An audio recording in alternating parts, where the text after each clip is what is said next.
Hello, hello, hello, family. I bring you together for the good, the bad, and the ugly.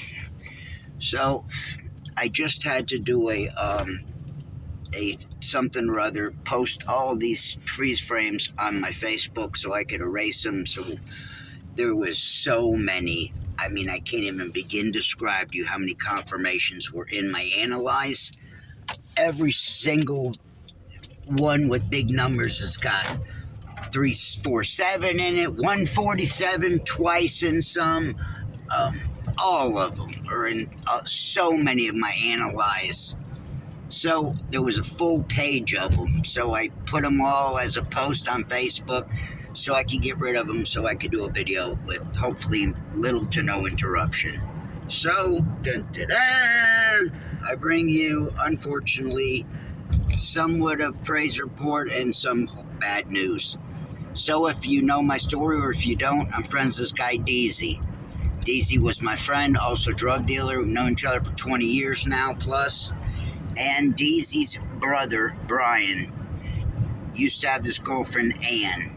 And him and Ann lived together, and Deezy lived with him too. There were times that Deezy was married, he'd be with his wife, they'd split up, he'd go live with his brother and Ann.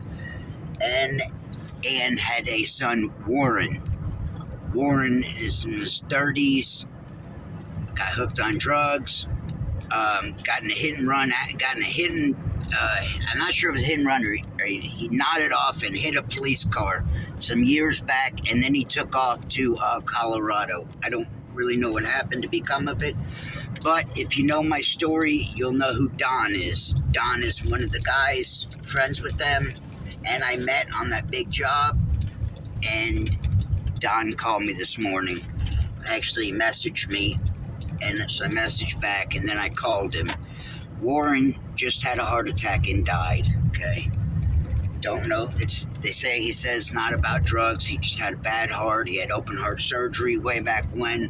Still a young kid, and he just passed away. He just died. So that's horrible news. So Don is the same guy that I ran into coincidentally at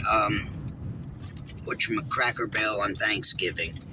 Don's friends with all them guys. Come to find out, my buddy Tony is now a counselor in a rehab.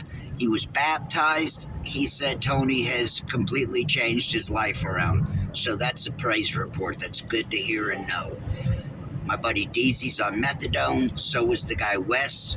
They're on methadone, and they haven't had a court date yet.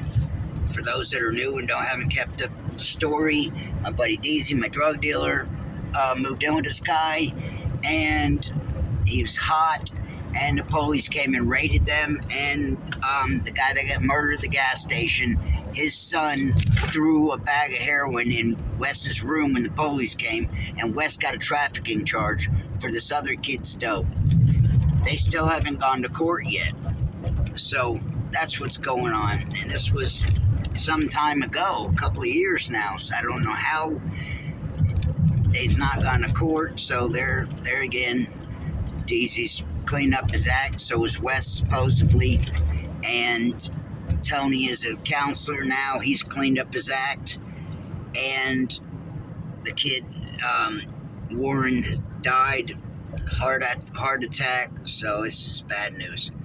So if you do and you don't know my story, I'll meet somebody and I'll run into them. It's happened a gazillion times. If I have any friction or if I have any kind of doings with you, 9 times out of 10 I bump into you. 404-777-4636. Anyways, I'm doing the film backwards because I'm all the time seeing signs, so there's a chance that I'll see a sign. Not very good, but anyways, you don't have to see my ugly ass every time I do a video. So, that's not all. So, I talk about someone and then I'll bump into them, run into them. So, when I was in jail, my last time I did 6 months. I was in K-Pod, bonded out, was in there a few months, bonded out. Then several months later, went back to jail. When I went back to jail the second time, I met this guy named Raymond. Raymond became a good friend of mine, right? Same deal with Raymond as everyone else. Raymond bonded out, he had gotten in a fight with his girlfriend or his wife, and he went to jail. He wasn't in there that long, but Raymond had been to prison, so that's why he was in LPOD. That's why he was in the Max dorm with me. Raymond fasted his meals, was giving his breakfast away, and so Raymond was like me. I believe he had ADD, big into drugs, and so when he bonds out, a few weeks, a month or two goes by, and he writes me a letter. So this is odd and strange. I only received a letter from him and Mike Adams. So he writes me a letter, and then we fast forward on, and a year or two down the road, I see him at a pawn shop. So I bump back into him coincidentally, like I do just about everyone else, and we start kicking it. I get back on pills and start doing bad, this, that, and the third. So I hadn't spoke. Me and Raymond hung out a lot. We become friends. We started going to church with him and his wife. Was getting pills from him at a time. And so we were real close, become real good friends. And then all of a sudden, I don't hear from Raymond anymore.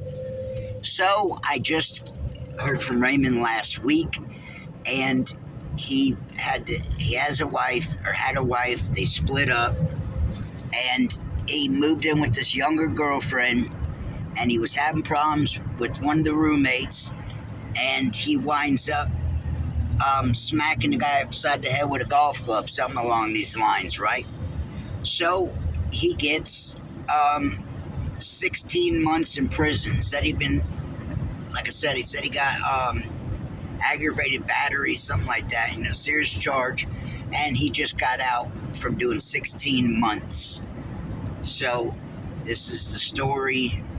Like I said, I got friends that are working on themselves. I got friends that still do drugs. I got friends now I'm finding out that are straightening their life up and cleaning their life. That's good, and I like to hear that. So there again, my buddy Tony, who you heard stories about, he cleaned his life up. He's now a counselor in a rehab. Very odd, very strange. Holy moly, I've made a wrong turn, getting sidetracked. So hopefully you get something out of this. And so I made a short video on Facebook because I had to clear it out so you could see all this. There is so many numbers on there that are, and there's doubles of them, that are confirmation to all these numbers that I've been seeing and falling out of the sky and slapping me in the face. And so hopefully you get it. Hopefully you get something out of it. Hopefully I'm sending the right message. And I love you all dearly. And I want to say thank you to each and every one of you. I'm grateful, okay? Whether you believe in God or whether you believe in Jesus or you don't, that's your own prerogative. That's your own deal. But what I can say is thank you, because you guys are giving me the views. You guys are giving me those numbers. 138, 1038. There's a lot. 1,400 and something. There's a lot of these numbers in confirmation. And it's only and all due to you guys. So there again, I'm reaching out to each and every one of you and saying thank you. Whether you know it or realize it or not, you're helping, you're being used by God, you're helping me get these coincidence numbers. I can't do it alone.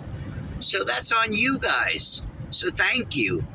I don't, know how much